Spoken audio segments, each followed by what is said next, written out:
19장입니다. 이사야 19장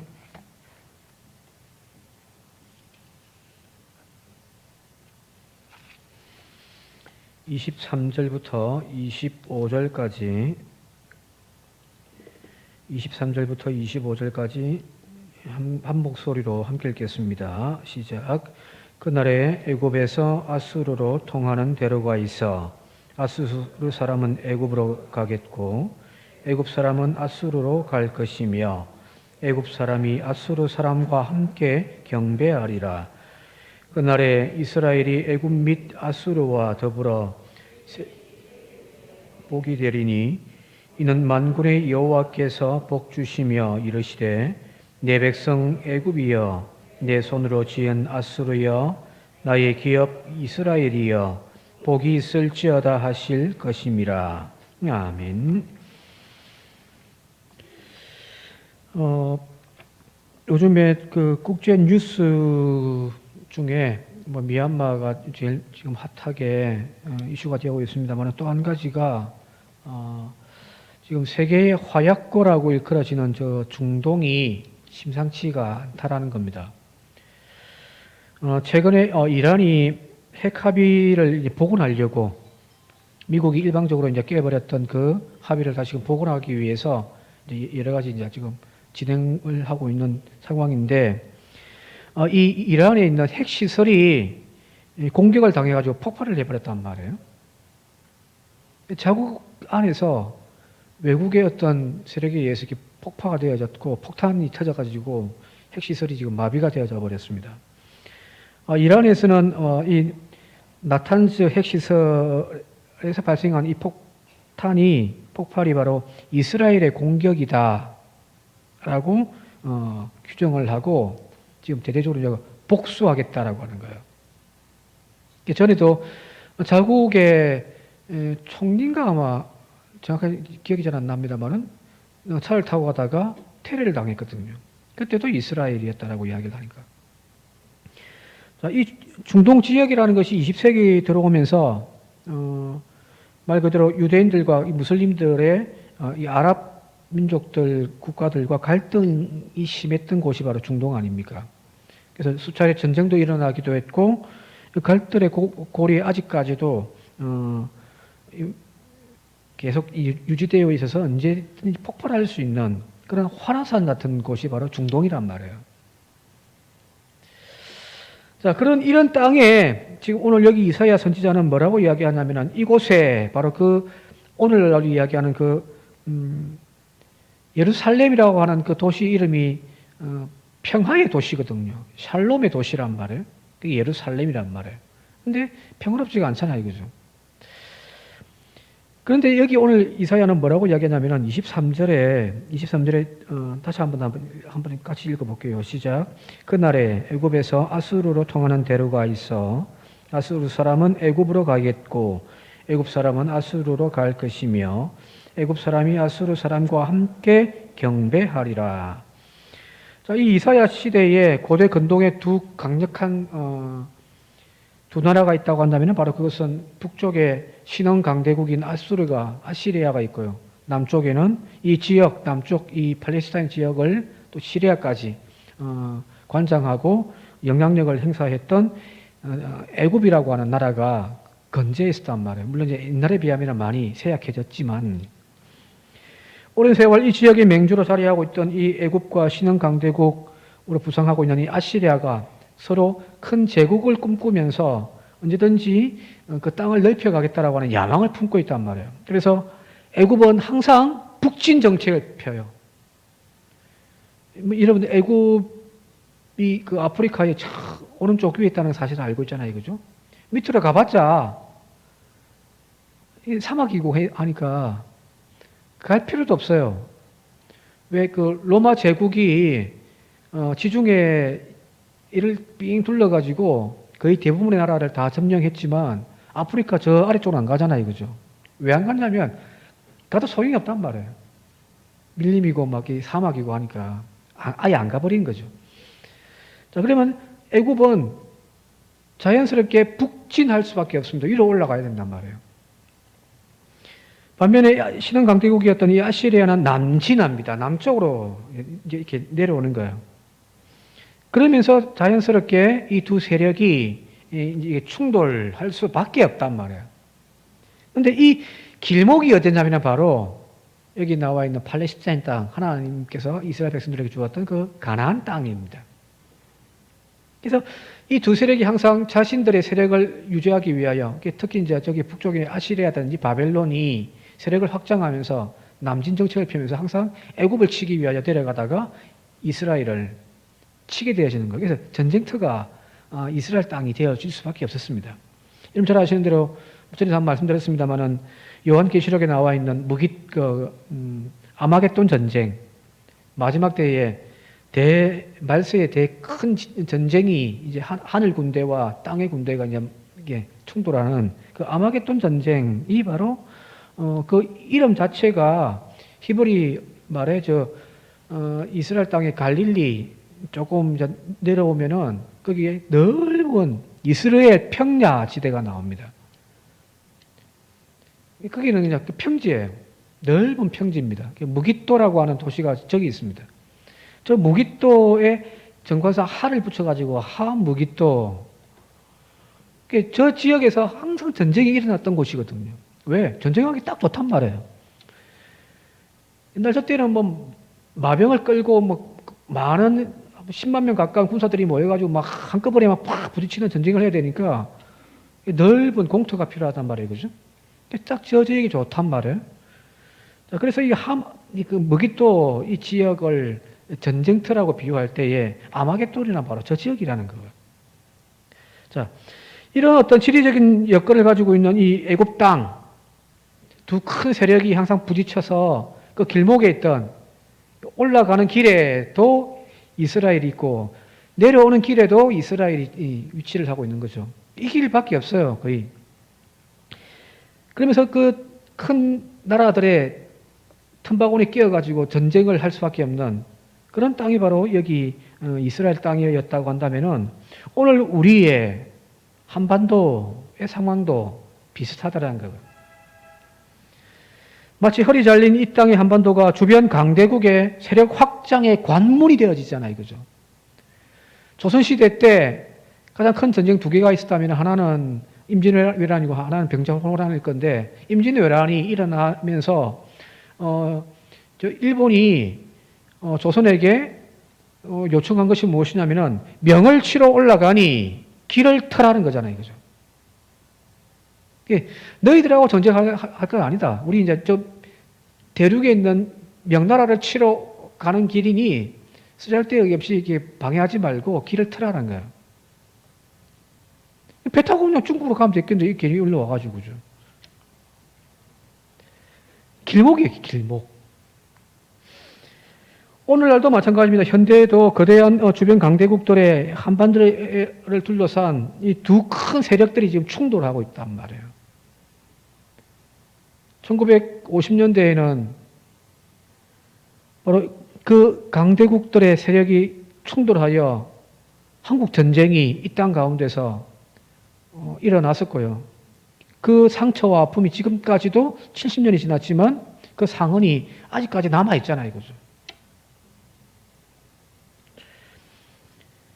자, 그런데 여기 오늘 본문 보게 되었으니까 이사야가 역사적으로 이 두 강대국이 항상 북쪽 나라와 이 남쪽의 애굽이 항상 부딪힐 수밖에 없는 이 전쟁의 길목에 있던 이 이스라엘 땅이 이제 평화와 번영의 통로가 되겠다는 거예요. 다시 한번 제가 23절 읽어드릴게요. 그날에 애굽에서 아수르로 통하는 대로가 있어. 그죠? 이게 대로란 말이에요. 그 대로에 아수르 사람은 애굽으로 가겠고 애굽 사람은 아수르로 갈 것이다. 전쟁하러 가는 것이 아니에요.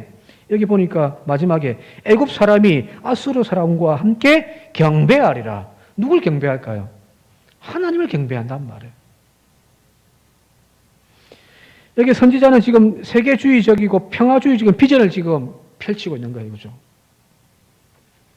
자, 그날에 유대는 세계의 중심이 되어져 끊어져 있는 이 둘을 하나로 결합시키는 구심점이 되어지더라는 거예요. 이 통로가 서로 잡아먹기 위한, 전쟁하기 위한 통로로 사용되어지는 것이 아니라 이제는 하나님의 그 마지막 때, 묵시사상에서 이야기하는 그때에 하나님의 나라가 이 땅 가운데 이루어질 그때에는 이 두 세력이 서로 손을 잡고서 하나가 되어져 하나님을 경배하는 그런 통로, 복음의 통로가 되어지더라는 거거든요. 그리고 유다의 역량을 통하여서 이 애국과 아수르 사이에 전쟁의 통로였던 이곳이 바로 그날이 되어지면은, 하나님의 때가 되어지면은 복음의 통로, 평화의 대로가 되어지더라는 거예요. 자, 이전에 두 나라의 틈바구니에서 시달림 받던 이스라엘이 이제는 몰라죠? 하나님의 축복을 가지고 두 나라를 중재하고 축복해주는 그런 나라로 높임을 받더라는 거잖아요. 결국 이 이야기는 하나님께서 아브라함을 불러서 약속하셨던 땅의 모든 족속이 너를 인하여 복을 얻을 것이라. 이 하나님의 말씀이 이제 응답해 주시는 거죠. 그죠? 자, 이 구절을 조금 읽다 보면은 참 오늘 우리 한국과 이 유대 땅의 역사가 참 많이 비슷하다는 생각들을 참 많이 하게 되어집니다. 어쩌면 지금 한국의 한반도의 정세가 여기 지금 이사야가 이야기하고 있는 이 이야기와 딱 맞아 떨어지지 않을까 하는 생각도 들게 되어지거든요. 최근에 미국과 지금 중국이 지금 큰 두 나라가 지금 싸우고 있잖아요. 고래등에 새우등 터진다고. 고래 싸움에 새우등 터지는 건가요? 네, 죄송합니다. 미국과 이게 중국이 서로 막 싸우는데 지금 뭐 하냐면은, 자, 내 밑으로 줄 서라고 하고 있단 말이에요. 그죠? 미국은 뭐 쿼터라고 해가지고 뭐 호주 일본 이쪽으로 해가지고 하나의 세력을 만들고, 중국은 지금 또 하나의 세력을 만들어서 지금 한번 붙어보자 하는 거잖아요. 그죠? 그래서 지금 그 중간에 끼어 있는 한국 상황이 지금 그렇단 말이에요. 자, 그렇다면 이제 우리가 무엇을 선택하고 어떻게 해야 할지를 이 이사야 선지자의 예언을 통해서 우리가 지혜를 찾을 수가 있는 거죠. 지금 이사야는 이 이야기를 통해서 뭘 이야기하려고 하냐면은, 애굽이냐 아시리아냐, 지금 이사야가 살고 있던 이 시대에는 끊임없이 정치 지도자들이 뭘 했냐면은 이 두 가지 중에 하나를 선택해야 될 그런 상황이었거든요. 이쪽에 지금 편을 들어가지고 쓸 건지, 아니면은 아시리아의 편을 들어가지고 쓸 건지, 바벨론의 편에 쓸 건지, 지금 그 고민을 하고 있는, 결단을 해야 될 그런 상황이었을 때에 하나님은 지금 이사야를 통해서 뭐라고 이야기하냐면은 애굽도 아니고 아시리아도 아니라는 거예요. 왜? 이 앞부분에 쭉 우리가 살펴봤습니다만은 애굽도 망해요. 19장 1절부터 오늘 읽은 본문 앞절까지 계속해서 나오는 이야기가 뭐냐면 15절까지가 애굽의 멸망에 대한 이야기예요. 하나님의 심판에 대한 이야기가 나오거든요. 자, 곧 망할 거기에 여러분들 기업에다가 주식 사서 돈 투자할 분이 있습니까? 바보짓이죠. 그죠? 곧 망하는데. 뭔가 이게 막 비전이 있고 희망이 있는데, 그런데 그 주식 투자할 거 아니에요. 그죠? 자, 그런데 이미 살펴봤습니다만 아시리아는 이미 10장에 하나님의 심판이 선포되어졌단 말이에요. 자, 그러면 유대 정치인들이, 유대 백성들이 의지하고 도움을 받기 위하여 줄을 서야 할 곳은 애굽도 아니고 아시리아도 아니라는 거예요. 오직 역사를 주관하시는, 모든 것들을 이끌어 가시는 그 하나님을 의지하고 거룩한 선택받은 백성으로서의 정체성을 잃지 않아야 된다는 거예요. 그걸 이야기를 하고 있는 거거든요. 자, 이 민족이 살 길은 미국도 아니에요. 그렇다고 뭐 중국이냐? 중국도 나쁜 놈들이잖아요. 그러면 우리가 어디를 선택하고 해야 될 건가? 그 해답을 며칠 전에 이제 인터넷 기사를 보다 보니까 그런 기사가 하나 떠서 한번 소개 좀 하도록 할게요. 이름 잘 아시는 연세대 이제 은퇴하신 교수입니다만은 문정인 교수. 지금은 뭐 세종 연구소 이사장으로 계시다고 하는데 기사 제목이 이렇게 떴더라고요. 미중 갈등 와중에 한국이 미국 편에 서면 한반도 평화를 담보하기 어렵다. 이런 제목이 떠서 한번 검색을 해봤더니 지난 11일자 그 일본의 아사히 신문과 인터뷰한 내용을 이제 쭉 소개한 거예요. 뭐라고 했냐면 이 문정인 교수가 인터뷰에서 이렇게 이야기합니다. 미중 대립이 격화할수록 한국의 선택지는 제한되기 때문에 대립을 완화하는 방향으로 움직여야 한다. 한국의 선택지는 미국이냐 중국이냐 한쪽 편에 서는 것이 아니라 그걸 대화를 완화하는 방향으로 우리가 움직여야 한다. 나는 이것을 한국이 살 길로 그리고 초월적 외교라고 부른다. 그러면 계속해서 뭐라고 이야기냐면은 미중 어느 진영에 속하는 것이 아니라 미국 편에 서느냐 중국 편에 서느냐 한쪽에 이제 가서 서는 것이 아니라 다자 협력과 지역 통합의 새로운 질서를 만드는 것이 미중 충돌을 막고 외교적으로 움직일 수 있는 공간을 확보하는 적극적인 외교이다. 제3자의 길을 써자 하는 거예요. 이 동남아의 평화를 유지하기 위하여 그들을 화해시키고 그 갈등을 해결하고 완화하는 방향으로 우리 외교가 가야 된다는 거거든요. 자, 이것은 어떤 단순하게 정치인 한 명이 어떤 좋은 영향력을 가지고 넘어설 수 있는 그런 것들이 아니라는 거예요. 그죠? 성경 이사야는 그 이야기를 하고 있습니다. 이 민족의 살 길은 아시리아도 아니고 애굽도 아니라는 거예요. 오직 이 세상 가운데서 놀라운 계획과 뜻을 이루어 가시고 있는 오늘도 살아계신 하나님을 믿고 나아가자는 거예요. 거기 오늘 이사야가 이야기하는 제3의 길이에요. 갈등과 싸움의 그 대로를 자기 스스로 극복해내어 이걸 평화의 길로 만들어내자는 거거든요. 자, 이 놀라운 하나님의 사역을 위해서 누구도 꿈꾸지 못했던 이 일을 이 땅에 지금 우리가 현실로 만들어갈 숙제가 오늘 어디에 주어져 있냐면은 저 청와대나 저 국회도 아니더란 말이에요. 그죠? 늘 이야기합니다만은 이 대결의 통로를 전쟁의 통로를 평화의 길로 만들 수 있는 그 숙제를 품고 있는 곳이 어디냐면 바로 여러분들 교회더라는 겁니다. 왜요? 하나님이 간섭하셔야 되는 거거든요. 따라서 교회가 지금 기도해야 될 때입니다. 뭐 지금은 먹고 살기 힘들다, 뭐 경제가 살아나야 된다, 뭐 이야기하고 있습니다만은 전쟁 나보세요. 그죠? 그게 무슨 경제가 무슨 의미가 있어요? 다 무너져 버리는데. 교회가 정치적인 논쟁으로 진보냐 보수냐 이데올로기에 따라 가지고 판단하고 행동하고 편에 쓰고 그렇게 할 것이 아니란 말이에요. 교회는 하나님의 말씀과 뜻을 기준으로 해서 이 민족의 앞날을 밝히는 등불이 되어져야 되는 거예요. 교회가 뭐 태극기 부대가 뭐 태극기 들고 나가가지고 막 뭐 어떤 극보수의 어떤 소리를 내고 그게 아니라 하나님 말씀을 의지하여 이 민족의 등불이 되어져야 되는 것이 교회인 거죠. 진보 보수 의미 없습니다. 교회는 이념으로 세워져 가는 것이 아니라 하나님의 비전과 말씀으로 세워져 가는 것이거든요. 그 말씀과 비전을 세상 가운데 제시하는 것이 교회인 거죠. 그래서 이데올로기나 정치적인 계산을 넘어서서 이 민족의 아픔을 품고서 기도해야 할 책임이 오늘 교회에 있습니다.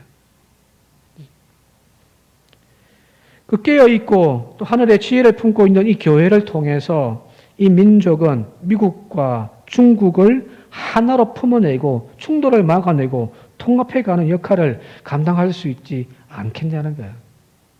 이사야가 이야기하듯이. 그래 보면 이 민족이 참 하나님이 특별하게 서시는 민족이 아닐까라는 생각도 좀 해요. 어떤 그 미래학자가 유명한 미래학자가 우리나라의 홍익 인간 정신을 우리 민족의 첫 출발점이 홍익 인간이잖아요, 그죠? 그걸 듣고서 이 민족 대단한 민족이다라고 이야기를 했단 말이에요. 홍익 인간이란 말이 뭘까요? 아시잖아요. 널리 인간을 이롭게 한단 말이에요. 그죠? 널리 인간을 이롭게 하는 일, 그 홍익 인간의 정신이 바로 여기 나와 있는 애굽과 아시리아가 서로 평화의 길로 왕래하면서 함께 모여 경배하는 그런 세상이 아닐까라는 거거든요. 이게 또 하나님의 나라인 거죠. 그죠? 자, 이런 숙제를 품고서 교회는 교회 소리를 내야 되는 거죠. 뭐 정치인들이 뭐 어떤 이야기를 하든 그쪽에 뭐 편들어 서서 뭐 교회조차도 막 진보 보수 나누어질 필요 없이 교회는 하나님의 말씀으로 교회의 제3의 소리를 낼 수 있는 곳이 되어져야 할 줄 믿습니다. 자, 그리고 오늘 또 본문 내려가서 오늘 본문 보게 되지만 19장 1절부터 18절까지가 이야기했던 대로 애굽에 대한 하나님의 심판의 이야기가 나와요. 하나님이 이 애굽을 심판하실 것이다. 그 이야기가 쭉 나오고 있거든요. 마치 저기 이전에 출애굽 당시에 하나님이 애굽을 심판하셨던 것 같은 그런 이야기들이 쭉 나와 있습니다. 그리고 이미 읽어봤던 10장의 앞부분에 가게 되어지면 하나님이 아시리아를 심판하실 거다라고 하는 그 심판의 이야기가 또 나와 있고요. 자, 분명히 이 아시리아나 이 애굽은 하나님의 심판의 대상이에요. 그죠? 하나님이 벌하실 대상이란 말이에요. 그런데 오늘 읽은 성경 본문 말씀 보게 되어지니까 하나님께서 이사야 입을 통해서 뭐라고 말씀하시냐면 내 백성 애굽이여 라고 해요. 그리고 내 손으로 지은 아수르여 너에게 복이 있을지어다 이렇게 마지막에 이야기를 하더란 말이에요. 한번 다시 25절을 한번 읽어볼게요. 25절 시작. 이는 만군의 여호와께서 복 주시며 이르시되 내 백성 애굽이여 내 손으로 지은 아수르여 나의 기업 이스라엘이여 복이 있을지어다 하실 것임이라. 이 표현이 조금 그죠?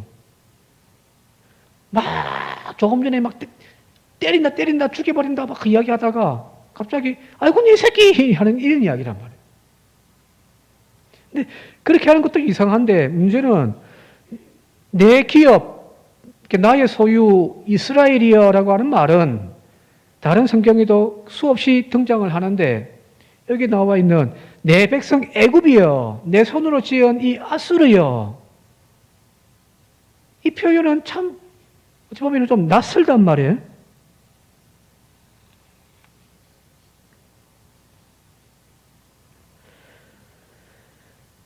그러나 바로 그것까지 품고 변화시키고 하나님의 백성으로 하나님의 자녀로 축복을 해주시는 것이 바로 하나님의 마음이라는 거예요. 성경을 읽는 것은 하나님의 마음을 읽는 거잖아요. 하나님이 어떤 생각을 하고 계시고 하나님이 어떤 마음을 가지고 계신가를 성경을 통해서 우리는 깨닫게 되어지는 거거든요. 하나님의 뜻은 바로 그거예요. 시편 67편 2절과 3절을 한번 읽어드릴게요. 주의 도를 땅 위에 주의 구원을 모든 나라에게 알리소서. 하나님이여 민족들이 주를 찬송하게 하시며 모든 민족들이 주를 찬송하게 하소서. 시편 67편 1절 2절 3절에 주여 모든 민족들이 주를 찬송하게 하소서. 시편 기자의 고백이거든요. 왜? 하나님의 마음을 이 사람은 알았던 거예요. 이스라엘 가운데서 예배를 받으시고 찬송 받으시는 그 하나님이 아니라 이스라엘 땅만 거기에만 가둬져 있는 하나님이 아니라 모든 세계 모든 민족을 주님은 구원하시기를 원하시고 또한 하나님의 은혜 안에서 이끌어 가시기를 원하시는 것이 하나님의 뜻이라는 거거든요. 자, 왜 이사야는 이런 생뚱맞은 어떤 이야기를 했을까요? 그 당시만 하더라도 유대인들은 선민사상에 빠져 있는 거예요. 잘 아시듯이. 그 어떤 민족보다 자기의 민족의 우월성을 내세웠던 것이 바로 유대인들이거든요. 자신들은 하나님께 성택받은, 그래서 하나님께 구원받은 백성이라고 하는 생각에 잡혀 있어서 그 이외의 이방인들에 대해서는 강한 적개심을 가지고 있는 것이 바로 유대인들이에요. 이것이 이제 포로 귀환 이후 포로 잡혀갔다가 돌아온 에스라든지 느헤미야 이 시대에 보게 되어지면은 그 공동체가 그런 특징을 또 가지고 있잖아요. 우리 이미 살펴봤단 말이에요. 그죠? 족보가 만들어지고 그 족보에 네 이름 있어 없어? 없으면 네 제껴버리고 그죠? 우리끼리 막 성전 건축하겠다고 하고 막. 그게 유대인들의 정서인데 근데 여기 보면 이사야의 지금 이 예언은 그 유대 민족을 뛰어넘어서 온 세계를 향한 하나님의 구원을 지금 예언하고 있는 거잖아요. 저 천둥 벌거숭이 저 애굽조차도 내 백성이라는 거죠.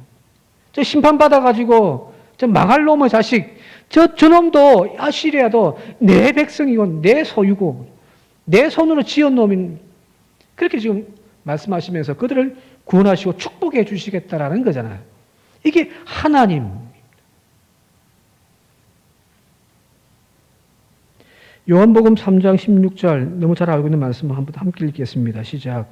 하나님이 세상을 이처럼 사랑하사 독생자를 주셨으니 이는 그를 믿는 자마다 멸망하지 않고 영생을 얻게 하려 하심이라. 하나님이 세상을 이처럼 사랑하는 거예요. 하나님이 교회를 이처럼 사랑하는 것이 아니란 말이에요. 하나님이 나를, 크리스찬들을 이렇게 사랑하시는 것 아니란 거예요. 세상에, 교회 안에가 아니에요. 저 밖에. 우리는 여기가 하나님의 축복의 통로라고 생각하고 하나님이 여기에서 우리를 역사하신다고 축복해 주신다고 생각합니다만은 아니에요. 오늘도 하나님이 거니시는 곳은 교회 안이 아니고 저 세상 밖이죠. 그죠? 오히려 그 성전은, 예수님 당시 그 성전은 예수님이 확 분노를 일으키고 막 채찍질하고 막 상을 뒤엎어버리는 강도의 소굴이 되어져 버렸는지는 몰라요. 갈릴리로 가자, 갈릴리로. 하나님께서 사랑하시는 대상은 성도와 교회만이 아닙니다. 교회도 사랑하시고 성도도 사랑하시겠지만 그런 성도와 교회만이 아니에요. 이 세상이라는 거예요. 그것은 또한 인간의 세계만이 아니라 하나님께서 창조하신 모든 피조 세계. 그래서 여기 말하는 세상은 앞서 전에도 이야기했습니다. 코스모스. 이사야가 지금 이야기하고 있는 하나님의 구원도 인간의 구원만이 아니라 전 우주적인 구원이라는 거예요. 그래서 새 하늘과 새 땅이 등장하는 거거든요. 이사야가 꿈꾸었던 하나님은 바로 이런 이스라엘의 하나님만이 아니었습니다. 교회 안에만 존재하는 그런 하나님도 아니었다는 겁니다. 하나님의 사역의 장이 역사에 그리고 또 저 세상 한가운데 이다라는 것을 발견하였고 또 교회는 바로 그것을 위하여 훈련되어지는 사역의 장소일 뿐인 거예요. 훈련의 장소예요. 훈련 잘 받으시기 바랍니다. 예? 훈련 잘 받고 말씀으로 훈련 받아서 세상 속에 나가서 거기에서 아까 이야기했던 세상을 구원하는 하나님의 등불이 되어질 수 있길 바랍니다. 오늘 읽었던 그 본문 말씀 앞부분도 쭉 다 읽지는 않았습니다만은 여기 보면은 애굽에 대한 하나님이 구원하시는 이야기들이 나오는데 여기는 5개의 그날에는 이란 단어로 시작하고 있습니다. 5개가 나와요. 세번역에서는 그날이 오면이라고 이게 되어 있는데 그날이 오는 거죠. 그죠? 여기 이제 종말 사상이에요. 주님의 마지막 때가 오게 되어지면은 단지 그때에 내가 구원받아 천국 가는 것 그런 개념이 아닌 거죠. 여기 그날이 오면 하나님의 나라가 이 땅 가운데 오고 주님이 재림의 그날이 오게 되어지면은 내가 구원받는다라고 하는 의미를 넘어서서 내 이웃, 내 동포 저 땅끝까지 이르러 복음을 전해야 한다라고 하는 그 죽어가는 사람들이 오늘도 있다란 말이에요. 그래서 나는, 예수 믿는 이 교회는 무엇이 되어야 되냐면은 우리가 주님이 오셔서 구원받자, 천국 가자 하는 그 신앙을 넘어서서 지금도 저 세상 가운데 죽어가고 있는 예수를 모르는 그 사람들을 향하여 구원의 통로로 부름받은 것이 바로 유대인들이고 교회인 거거든요. 교회는 세상을 향한 통로예요. 교회 안에 세상이 없어져 버리면 우리의 시선에서 세상이 사라져 버리고 우리끼리의 세상이 되어져 버리면 이미 교회는 더 이상 교회의 본질을 잃어버리는 거예요. 내 이웃, 내 동포, 그리고 저 땅끝까지 이르러 복음을 전하는 그 사명을 회복하는 그런 교회와 성도가 되어줄 수 있길 바랍니다. 교회가 세상을 변화시켜야죠. 하나님의 축복을 받은 것을 이제 축복의 통로로 그들에게 손을 내밀어 붙잡고 서로 하나 되어져가는 그런 세상을 만드는 것이 교회가 해야 될 일들인 거죠. 분열하고 싸우고 싸움의 전쟁터가 되어지는 그 아마겟돈의 장소가 아니라 진보와 보수가 교회 안에서 싸우고 목사와 장로가 교회 안에 싸우고 막 그죠? 그게 아니라 그저 사랑으로서 이렇게 서로의 축복을 나누어주는 통로가 바로 저와 여러분이라는 사실을 기억하시면서 바로 그 사명을 감당하는 우리가 되어질 수 있길 바랍니다. 마지막으로 이사야서 49장 6절입니다. 이사야 49장 6절 한번 한 목소리 읽겠습니다. 시작. 그가 이르시되 네가 나의 종이 되어 야곱의 지파들을 일으키며 이스라엘 중에 보존된 자를 돌아오게 할 것은 매우 쉬운 일이라. 내가 또 너를 이방의 빛으로 삼아 나의 구원을 베풀어서 땅 끝까지 이르게 하리라. 여기 나와 있듯이 이방인의 빛이 되어 하시는 것. 여기 이스라엘이고 여기 교회고 그것이 저와 여러분들입니다. 그래서 주님 말씀하셨잖아요. 너희는 세상의 빛이다. 너희는 세상의 소금이다. 그 빛을 잊고 그 소금의 맛을 잃어버렸을 때 길가에 버려져 밟힐 뿐인 그런 오늘날 조롱당하는 그런 교회가 아니라 세상의 빛을 회복하는 저와 여러분들이 되어질 수 있길 바랍니다. 그래서 더 이상 코로나 시대에 이 교회 모습 때문에 전도가 막혔다, 전도 안 된다 그런 소리 하지 맙시다. 전도하라고 주의 복음을 전거하라고 교회를 세워놨는데 그런 핑계만 하고 있으면 어떻게 돼요? 그게 바로 빛을 잃어버리고 소금의 맛을 잃어버린 본질을 잃어버린 교회의 모습이 아니겠습니까? 축복의 통로가 되시기를 다시 한 번 더 주님의 이름으로 축원드립니다.